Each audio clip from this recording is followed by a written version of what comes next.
BNP কি সংস্কার চাইছে? বিএনপি তো একটু সংস্কার চাইছে না। বিএনপি তো শেখ হাসিনা যেইভাবে একটা যেরকম একটা প্রবল প্রতাপশালী প্রধানমন্ত্রী শাসিত সরকার করছিল, সেই একই রকম একটা প্রবল প্রতাপশালী প্রধানমন্ত্রী শাসিত সরকার যেন নিশ্চিত থাকে, সেইটা নিশ্চিত করার ব্যাপারে কথা বলতেছে। সংস্কার শব্দটাই তো বিএনপি শুনতে চায় না। আমরা সংস্কারের কথা বলে বিএনপি নেতারা আমাদের গালাগালি করে। আপনারা কিন্তু সংস্কারের কথা আসলে আপনাদের এক ধরনের গায়ে জ্বর আসতেছে, কিন্তু সেই জ্বরটা কোথায় আসতেছে আমি বলি, শুধু একটা দুটো জায়গায়। কিন্তু একটা জায়গায় হচ্ছে দুইবারের বেশি প্রধানমন্ত্রী থাকতে পারবে না। আপনারা দুইবারের বেশি প্রধানমন্ত্রী কেন চান বলেন তো? একটা লোকের দুইবারের বেশি প্রধানমন্ত্রী হওয়া দরকার কি? এইটা আপনারা সংস্কারের মধ্যে একটা শব্দের উপর দৃষ্টি দিতেছেন পরপর। কেন দুইবারের বেশি প্রধানমন্ত্রী হইতে হবে একটা লোকের? আমার মনে হয় যে আপনারা এটা কেন করতেছেন, এটা আপনারা একটু জাতির সামনে, জনগণের সামনে, আমাদের সামনে আরেকটু ভালো করে বুঝায় বললে আমরা তো আর অবুঝ না। আমি একবারের জন্য বুঝতে পারছি না। আমরাই কিন্তু বললাম যে কনসিকিউটিভলি দুইবার তিনি থাকতে পারেন, এরপর থাকতে পারবেন না। সুতরাং এটার সাথে কোনো বিরোধ আমি দেখি না। তাহলে এটা বাদ দিলে কি হয়? পরপর দুইবার না থেকে পুরা দুইবার করলে কি হয়? না, আপনাদেরটা আপনি যেটা বলছেন এটা আপনার ভিউজ। আমরা প্রায় 50 বছরের মতো রাজনৈতিক অভিজ্ঞতা থেকে আমরা বলছি যে আরেকজনের অধিকারকে আপনি খর্ব করতে পারেন না। এটা জনগণের চাওয়া।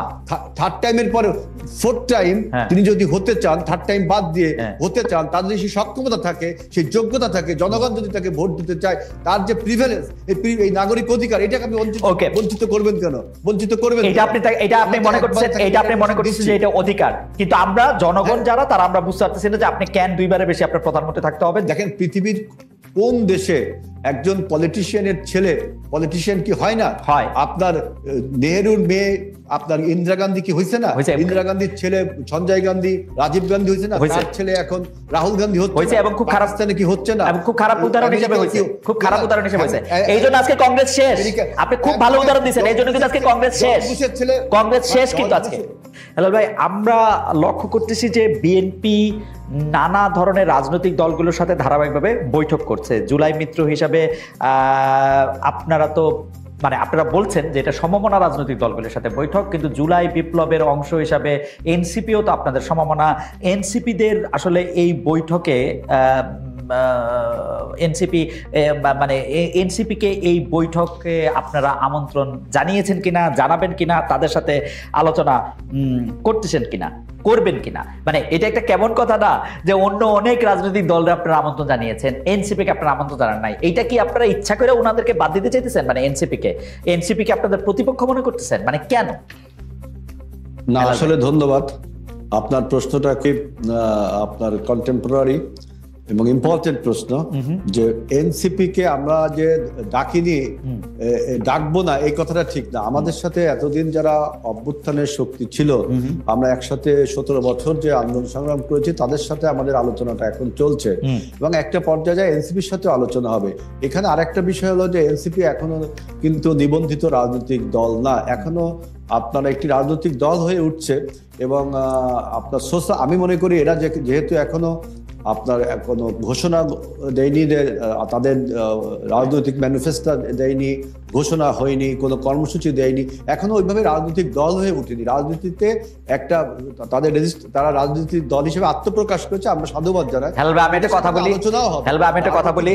কথা বলি, হয়তো এবার নির্বাচনে আমি ছোট করে একটু কথা বলি, হয়তো নির্বাচনে এবার বিএনপি জয়লাভ করবে, হয়তো আপনি মন্ত্রী হবেন, প্রতিমন্ত্রী হবেন, আরো গুরুত্বপূর্ণ দায়িত্ব পাবেন। যদি পান আমার জন্য সুবিধা, কারণ আমি আপনার একটু হলেও পরিচিত, আমাদের আগের বন্ধুত্ব রয়েছে। কিন্তু হেলাল ভাই, একটা কথা, আপনি কি এই যে এনসিপি নিবন্ধন পায় নাই এই জন্য টাকা, এটা দিয়ে কি শাক দিয়ে মাছ ঢাকার কথা, শাক দিয়ে মাছ ঢাকতেছেন না? আমি তাদের সাথে, আমরা বলছি আমাদের তাদের সাথে আলোচনা হবে। আপনার যেহেতু আমরা আমাদের সাথে যে অন্যান্য রাজনৈতিক দল 17 বছর আমরা রাজনীতি করেছি, তাদের সাথে ধারাবাহিকভাবে হচ্ছে, একটা পর্যায়ে এনসিপির সাথে আলোচনা হবে। তাদের সাথে হবে না তা বলনি, আমি বলছি তারা এখনো একটা সোশ্যাল শক্তি, সোশ্যাল ইনফ্লুয়েন্সার হিসেবে এখনো রয়েছে, রাজনৈতিক দল হিসেবে আত্মপ্রকাশ করেছে। তারা এখনো রাজনৈতিক ঘোষণাপত্র, কর্মসূচি, ইডিওলজি এইসব এখনো তারা দেয়নি। বিক্ষিপ্তভাবে অনেক কথা তারা বলছে, আমরা এটাকে সাধুবাদ জানাই। তাদের সাথেও একটা পর্যায়ে যে আলোচনা হবে, যেহেতু আমরা আলোচনা শুরু করেছি, তাদের সাথেও একটা আলোচনা হবে। এবং তাদের যে আমি বলছি যে বিক্ষিপ্ত বক্তব্য তারা দিচ্ছে, যেমন দেখেন একটা উদাহরণ যদি আমি দিই, সংস্কারের প্রশ্নে আমরা সবাই বলছি, আপনার এনসিপিও বলছে, সবাই বলছে, কিন্তু এনসিপি এর সাথে একটা কথা জুড়ে দিছে যে গণপরিষদ নির্বাচন। আপনি বলেন যদি গণপরিষদ হয় তাহলে আপনি সংস্কার নিয়ে আলোচনা করছেন কেন? গণপরিষদের উদ্দেশ্য হলো একটি সংবিধান একটি সংবিধান রচনা করা। তাহলে সংবিধান যদি রচনা করতেই হয় তাহলে আপনি সংস্কারের কথা বলছেন। তাহলে আজকে রেহমান সোমান যেটা লিখছে প্রথম আলোতে যে ঘোড়ার আগে গাড়ি জুড়ে দেওয়া, আপনি যদি সংস্কারের আলাপ চালিয়ে যান আবার তার সাথে বলেন যে গণপরিষদ নির্বাচন দিতে হবে, তাহলে কেমন হলো? গণপরিষদে সাধারণত নির্বাচন হয় একটি স্বাধীন দেশ, কখনো একটা স্বাধীন দেশ হয় একটা নতুন সংবিধান গঠনের জন্য গণপরিষদ হয়। আর যদি সেই গণপরিষদ গঠিত হয় তাহলে তো গণপরিষদই ঠিক করবে যে কি কি বিষয় সংস্কার হবে। তাহলে আগে যে কথাগুলো এখন আমরা বলছি এগুলো অমূলক হয়ে যায় না? এই জন্য বলছি যে এনসিপি এখনো সেই রাজনৈতিক দল হয়ে ওঠেনি, বিক্ষিপ্তভাবে তারা বিভিন্ন আলোচনা করছে। আপনারা তো রাজনৈতিক আপনারা তো অনেকদিনের রাজনৈতিক দল, কিন্তু আপনি যে বললেন যে সংস্কার আমরা সবাই চাইতেছি, বিএনপি কি সংস্কার চাইতেছে? বিএনপি একটু সংস্কার চাইছে না। বিএনপি তো শেখ হাসিনা যেইভাবে একটা যেরকম একটা প্রবল প্রতাপশালী প্রধানমন্ত্রী শাসিত সরকার করছিল, সেই একই রকম একটা প্রবল প্রতাপশালী প্রধানমন্ত্রী শাসিত সরকার যেন নিশ্চিত থাকে সেইটা নিশ্চিত করার ব্যাপারে কথা বলতেছে। সংস্কার শব্দটাই তো বিএনপি শুনতে চায় না। আমরা সংস্কারের কথা বলে বিএনপি নেতারা আমাদের গালাগালি করে। এটা আমি বলি, আমাকে একটু বলতে দেন। জি খালিদ ভাই, আমাকে একটু বলতে বলেন। বিএনপি একমাত্র দল যে আপনার স্বৈরাচারের জামানায়, যখন কেউ কোনো স্বৈরাচারের জামানায় কথা বলতে পারতো না, সেই স্বৈরাচারের রক্তচক্ষুকে উপেক্ষা করে বিএনপি প্রথম আপনার নির্বাচন কমিশন সংস্কারের প্রস্তাব 2016 সালে মে মাসে দিল। জুন মাসে আমরা ভিশন 2030 দিলাম, এবং এরপরে আমরা 2020 সালে আমরা দিলাম 27 দফা, 2022 সালে আমরা দিলাম 31 দফা, এবং আমরাই প্রথম বললাম যে প্রধানমন্ত্রীর যে ক্ষমতা, এই যে একছত্র ক্ষমতা, আপনার 91 সালের যে পার্লামেন্ট নির্বাচন হয়েছিল সেখানে যে প্রেসিডেন্সিয়াল ফর্ম অফ গভর্নমেন্ট থেকে আমরা পার্লামেন্টের ফর্ম অফ গভর্নমেন্ট ছিলাম, এটা একটা বড় সংস্কার ছিল। সেই পার্লামেন্ট ফর্ম অফ গভর্নমেন্টে প্রধানমন্ত্রীর সমস্ত প্রেসিডেন্টের ক্ষমতা প্রধানমন্ত্রীর কাছে ন্যস্ত হয়েছিল। তারপর থেকে এটা নিয়ে রাজনীতিবিদরা আলোচনা করেনি। এখন আমরাই প্রথম বলছি যে প্রধানমন্ত্রীর ক্ষমতাকে চেক অ্যান্ড ব্যালেন্স করার জন্য। আপনারা বলছেন প্রধানমন্ত্রীর ক্ষমতা কমানো, এই শব্দটা কি, এই সেন্টেন্সটা কি ভালো না? প্রধানমন্ত্রীর ক্ষমতাকে চেক অ্যান্ড ব্যালেন্স করবার জন্য রাষ্ট্রপতিকে কি কি ক্ষমতা দেওয়া যায়, যেহেতু রাষ্ট্রপতি নির্বাচিত হয় একটা ইলেকট্রাল কলেজের মাধ্যমে, অর্থাৎ 300 পার্লামেন্ট আসনের মাধ্যমে, কিন্তু প্রধানমন্ত্রী নির্বাচিত হয় জনগণের ভোটে, যারা নির্বাচিত হয় পার্লামেন্টে, অর্থাৎ জনগণের ভোটে। অর্থাৎ প্রধানমন্ত্রীর ক্ষমতা প্রেসিডেন্টের ক্ষমতার থেকে একটু বেশি হবেই, কিন্তু প্রধানমন্ত্রীকে ব্যালেন্স করার জন্য আমরা বলছি যে রাষ্ট্রপতি কি কি ক্ষমতা কোন বিষয়ে আলোচনা হবে, আমরাই তো প্রথম বললাম। অবশ্যই কি কেউ বলছে? আমরাই তো প্রথম সংস্কারের কথা কিন্তু আমরাই বলেছি, আর তো কেউ বলেনি আগে, এবং এখনো সেটা আমরা আপনারা সংস্কারের কথা আগে বলছেন, সেই ব্যাপারে তো আমরা কোনো দ্বিমত পোষণ করতেছি না, কিন্তু আপনারা কিন্তু সংস্কারের কথা আসলে আপনাদের এক ধরনের গায়ে জ্বর আসতেছে। কিন্তু সেই জ্বরটা কোথায় আসতেছে আমি বলি, শুধু একটা দুটো জায়গায়। কিন্তু একটা জায়গায় হচ্ছে দুইবারের বেশি প্রধানমন্ত্রী থাকতে পারবে না। আপনারা দুইবারের বেশি প্রধানমন্ত্রী কেন চান বলেন তো? একটা লোকের দুইবারের বেশি প্রধানমন্ত্রী হওয়া দরকার কি? এইটা আপনারা সংস্কারের মধ্যে একটা শব্দের উপর দৃষ্টি দিতেছেন পরপর। কেন দুইবারের বেশি প্রধানমন্ত্রী হইতে হবে একটা লোকের? হ্যাঁ, আমাদের বক্তব্যটা এরকম যে আমরা দেখেন প্রথমে বললাম যে প্রধানমন্ত্রী যিনি হবেন কনসিকিউটিভলি 2 টার্মস হওয়ার পরে 3 টার্ম যদি তিনি হয়, তখন সাইকোলজিক্যালি এবং ফিলোসফিক্যালি দেখবেন যে তার একটা ডিক্টেটরশিপ হওয়ার প্রবণতা থেকেই যায়, এবং স্বৈরাচার হওয়ার প্রবণতা, ফ্যাসিজম প্রবর্তন করার একটা প্রবণতা থেকে যায়। সাইকোলজিক্যালি আমরা এটা বলছি, এই যে দুইবারের বেশি ক্ষমতা হলে অ্যাবসুলেট পাওয়ার ক্রাফটস অ্যাবসুলেট, সেজন্য আমরা বলছি যে তাকে একবার বাদ দিয়ে তিনি 3 বার বা 4 বার হতে পারে। তবে প্র্যাকটিক্যালি দেখবেন যে একটা লোক যদি 2 বার প্রধানমন্ত্রী হয়, অর্থাৎ 10 বছর, এরপর যদি 1 বছর তিনি বাদ দেন তাহলে 15 বছর, এরপরে আর 1 বছর হলে 20 বছর। একটা লোক রাজনীতিতে 20 বছর সক্ষম থাকা কতটা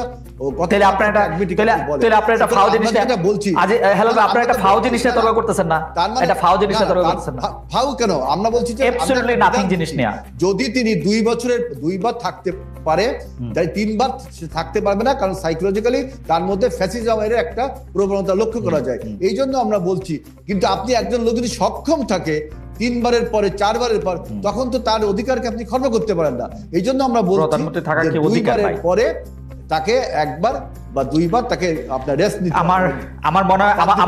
আমার মনে হয় যে আপনারা এটা কেন করতেছেন, এটা আপনারা একটু জাতির সামনে, জনগণের সামনে, আমাদের সামনে আরেকটু ভালো করে বুঝায় বললে আমরা তো আর অবুঝ না।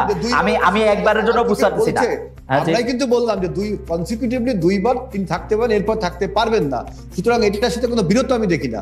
তাহলে এটা বাদ দিলে কি হয়? পর দুইবার না থেকে পর পুরা দুইবার করলে কি হয়? না, আপনাদেরটা আপনি যেটা বলছেন এটা আপনার ভিউজ। আমাদের আমরা প্রায় 50 বছরের মতো রাজনৈতিক অভিজ্ঞতা থেকে আমরা বলছি যে আরেকজনের অধিকারকে আপনি খর্ব করতে পারেন না। এটা জনগণেরও চাওয়া। থার্ড টাইমের পরে ফোর্থ টাইম তিনি যদি হতে চান, থার্ড টাইম বাদ দিয়ে হতে চান, তার যদি সেই সক্ষমতা থাকে, সেই যোগ্যতা থাকে, জনগণ যদি তাকে ভোট দিতে চায়, তার যে প্রিভিলেজ, এই নাগরিক অধিকার, এটাকে আপনি বঞ্চিত করবেন কেন? বঞ্চিত করবেন এটা আপনি মনে করছেন যে এটা অধিকার, কিন্তু আমরা জনগণ যারা তারা আমরা বুঝতে পারতেছি না যে আপনি কেন দুইবারের বেশি আপনার প্রধানমন্ত্রী থাকতে হবে। আপনি যদি দুইবারের বেশি প্রধানমন্ত্রী হওয়ার জায়গা থাকে তাহলে অন্য কেউ তো। খালেদ ভাই, আপনি যে উত্তরাধিকারের কথাটা বলছেন, কেউ যদি যোগ্যতার ভিত্তিতে, আমার ছেলে যদি যোগ্যতার ভিত্তিতে রাজনীতি করতে পারে, আপনি ক্ষমতা রাজনীতি করতে পারে, আপনি বলবেন যে হেলাল রাজনীতি করতে, অর্থাৎ তার ছেলে রাজনীতি করতে পারে। এটা কি হয়? আপনি বলেন আপনি তার অধিকারে খর্ব করছেন না? অবশ্যই খর্ব করতেছি। সে যদি রাজনীতি করতে আসতো একজন কর্মী হিসাবে, হেলাল ভাই, সে যদি রাজনীতি, আপনার ছেলে যদি জার্নালিস্ট হয়, কেউ কি বলবে খালেদ ভাই জার্নালিস্ট ছিল, তার ছেলে জার্নালিস্ট হতে পারবে না? সেইটা না ভাই, বাংলাদেশের সিস্টেমটা যদি এরকম হইতো, হেলাল ভাইয়ের ছেলে রাজনীতি করতে আসতেছেন একজন কর্মী হিসাবে, কালক্রমে তিনি সব কটা ধাপ পার হয়ে তিনি এটা করতেছেন, কিন্তু বাংলাদেশের রাজনীতিতে এটা হয় না রে ভাই।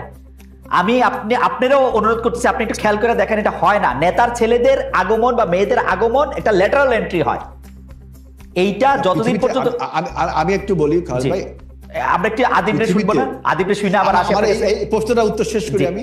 দেখেন, পৃথিবীর কোন দেশে একজন পলিটিশিয়ানের ছেলে পলিটিশিয়ান কি হয় না? হয়। আপনার নেহেরুর মেয়ে আপনার ইন্দিরা গান্ধী কি হয়েছে না?